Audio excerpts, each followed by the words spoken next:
দর্শক, আপনাদেরকে আমি এই মুহূর্তে দেখাচ্ছি আপনি কিভাবে মধু চিনবেন, মধুর মধ্যে কোনো ধরনের ভেজাল আছে কিনা সেটা সঠিকভাবে পরীক্ষা করার নিয়ম হচ্ছে আপনি এক গ্লাস পানির মধ্যে যখন আপনি কিছু মধু নেবেন, ওই মধু যখন আপনার পানির সাথে মিক্স হবে না তখন আপনার থেকে বুঝে নিতে হবে দর্শক এই মধু খাঁটি এবং এই মধুর মধ্যে কোনো ধরনের ভেজাল নেই।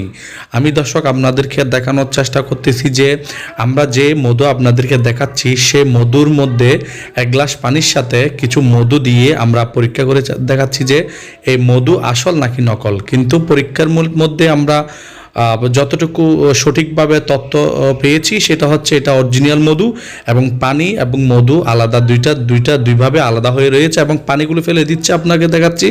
পানিগুলো ফেলে দেওয়ার মধু আলাদা হয়ে রয়ে গেছে এবং মধুগুলো আবার যেখানে আগে মধু ছিল সে মধুর সাথে মিশিয়ে দেওয়া হচ্ছে। এইভাবে দর্শক আপনারা প্রতারক থেকে সাবধান হবে।